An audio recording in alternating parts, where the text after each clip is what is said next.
This is AM Agenda. With me now, Labor MP Michelle Rowland and Liberal frontbencher Senator Simon Birmingham.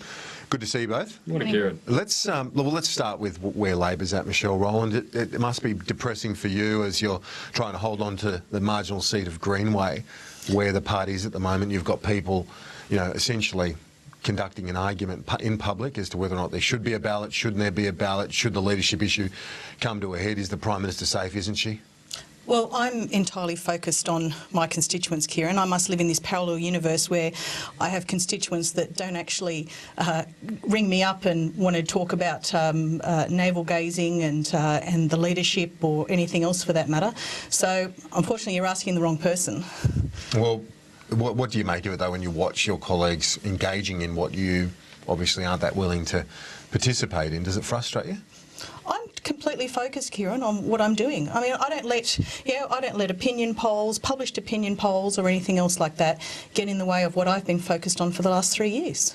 The polling is pretty clear, it has been for 3 years, that a return to Kevin Rudd would see a boost. Do you get that sense in your electorate of Western Sydney? Because an argument that's been made behind the scenes is that he does appeal to migrant communities. That he's much more popular in those areas? Well, I get a sense in my community that people actually want this to be a contest of ideas, and I would like to see that. I would like to discuss some policy. I would love to discuss some this morning. Yeah, well, we'll get to that in a moment. Senator Birmingham, you're obviously an interested observer at the moment, trying to keep your head down, as most Liberal frontbenchers are, but at the moment the Prime Minister continues to survive, and there's every indication that this might fizzle out like the last occasions. Well, Kieran, let me offer my congratulations to Michelle, because she must be about the only member of the Labor caucus who's getting on with the job that they're paid to do, which is represent their constituents. I'm putting that in an endorsement file, by the way. Look, go for it, Michelle. If you're living in the bubble where nobody's talking to you about the Labor leadership and nobody's talking to you about bubbles. The bizarre comings and goings of this government, where not only can they not agree on who should lead the Labor Party into the next election and are having this public disagreement, they've now even degenerated to a public spat over whether or not there should be a leadership ballot. And you've got Greg Combay going off on one hand saying the matter must be settled, and Craig Emerson, a cabinet colleague, on the other saying it's already been settled. Well, quite clearly it hasn't been settled when you have Labor caucus members going on the nightly news, coming on your program, Kieran, and saying we need a change, we need a circuit breaker.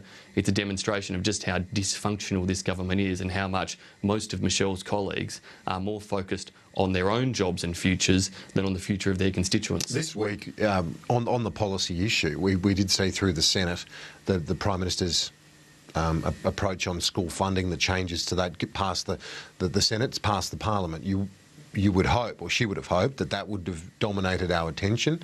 It hasn't. So as much as you don't want to address that matter, those sorts of policy issues will simply not get any coverage. Well, I'll tell you the reality though, Kieran. I've been standing at school gates letting people know about the National Plan for School Improvement, and I have not had a single parent, teacher or educator disagree with me about how important this is for our areas, particularly in Western Sydney. Why does it not where translate we have suffered? Then? Why does it not translate into support for Labor? Hang on, you're assuming, Kieran, that it's not translating. You're assuming it's not translating. I'm just reading all the polls. That's fine. That's fine. That's fine. But I'm just letting you know that on the ground, where I live, and the people that I represent have embraced this policy. And in fact, it is one of the most defining issues, I think, for this election. Let's face it, this, Burmo comes in here, he doesn't even have an education policy. Like, Christopher Pyne gets up and asks questions about education policy in the House of Reps, and it's just bizarre. He doesn't even know what he's talking about. Doesn't even know. You don't even have an education policy. What is it? Let's get your response to that, because that has been a criticism that the coalition is able to skate through at the moment, given the debacle on the other side, without a health or education policy. Well, you know what, Kieran? Yesterday, Tony Abbott released a policy into medical research funding. A clear, detailed policy. Now, of course, it got no coverage because the government's woes dominate all that comes before us. So frankly, we on the opposition are a little frustrated at present that we can't even, when we do release policies, like a good policy into medical research funding, get some degree of attention for those important initiatives. But there's no education. What's the education policy to put it to review, isn't it? To undertake a review. Well, Kieran, unlike, of course, Labor's funding model that actually in the early years sees states and schools potentially worse off, we're guaranteeing to maintain the funding model while we get it right.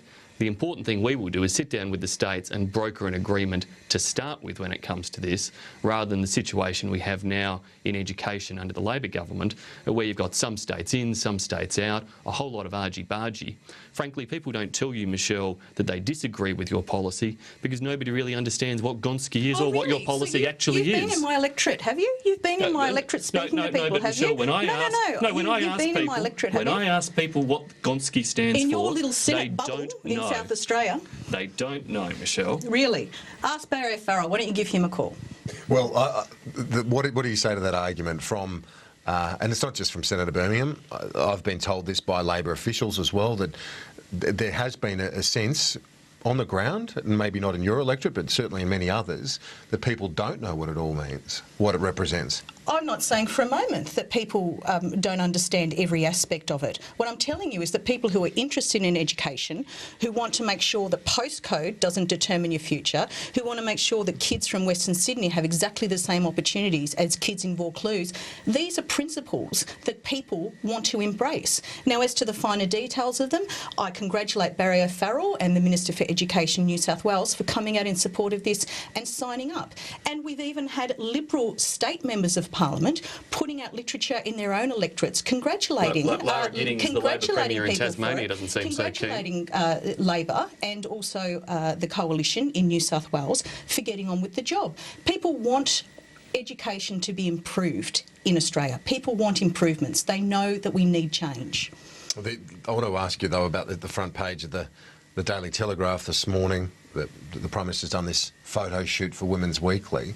You're focusing on policy. Certainly some in her team are obviously still focusing on the spin, aren't they, and trying to soften her image. What's your criticism, though? Well, what's your criticism? Well, doing a photo shoot 3 months out, you're focusing on policy. Is this focusing on spin? All right, well, I don't know about you two, but I have subscribed to the Australian Women's Weekly for over 20 years. It's the one magazine that I buy every month for the last 20 years. And I can tell you that at this time of year, and even outside a typical election cycle, there are always profiles on members of the opposition, on the Prime Minister, on their families. And if the Australian Women's Weekly doesn't know its readership, then I don't know why it's been around for that long. It's totally not unusual. I mean, Tony Abbott was featured in it before the 2010 election with his family. He goes around in lycra and budgie smugglers, and no one says says that, you're focusing on spin here. But the Prime Minister is doing That's actually doing stuff, that's not posing. It's doing stuff. Oh, sorry, I didn't realise he's actually exercising and out there doing things. It's a far different thing from posing for a photo. Let's hear Michelle. That was a setup.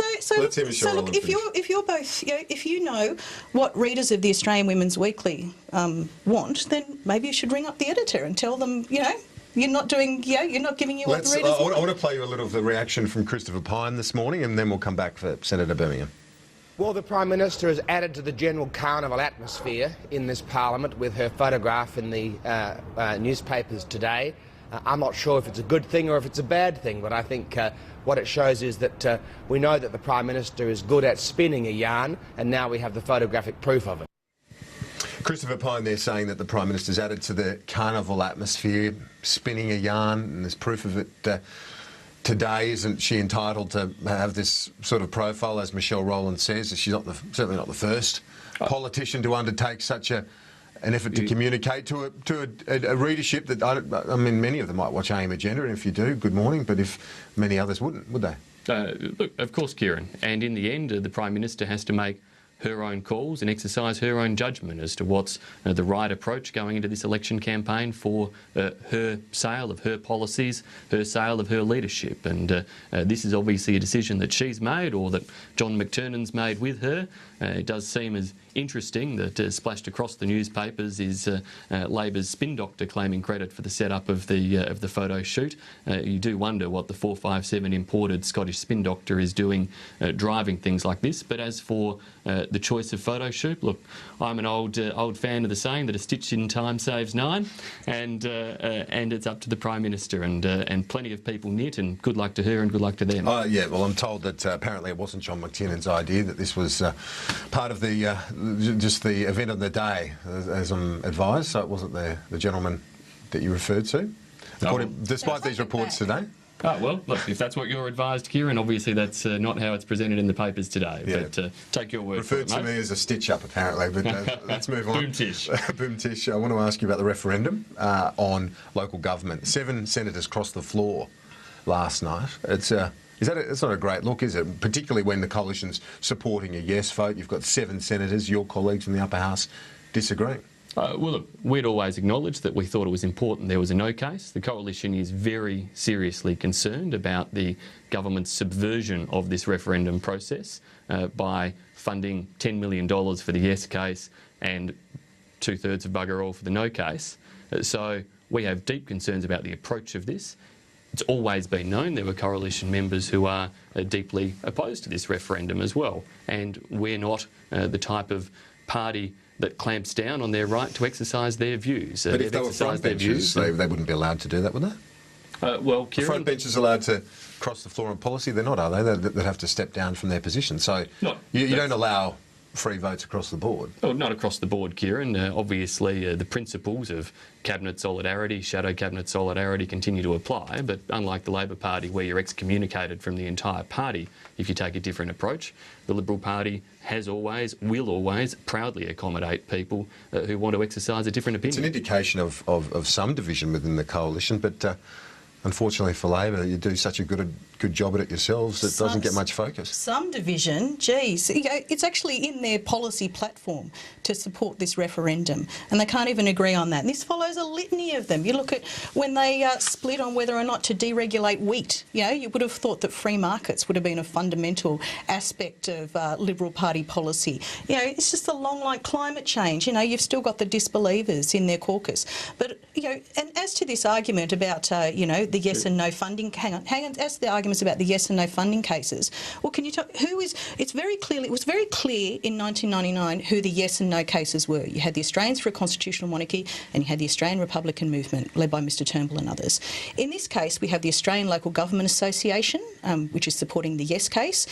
Who is the no case? Who is the no case? Can you tell me who the no case is? We've only got a minute left. Your response and we'll wrap up. Well, look, there are many Australians concerned about the no case and wanting to support the no case, and they should get equal support, absolutely. You want to give them a couple of bucks Beyond that, Michelle, I'll just make the one quick point, and that is when the Coalition has an argument, it's over policy and matters of substance. Rubbish. You guys are tearing yourselves apart over your leadership and who hates each other more. Here we go.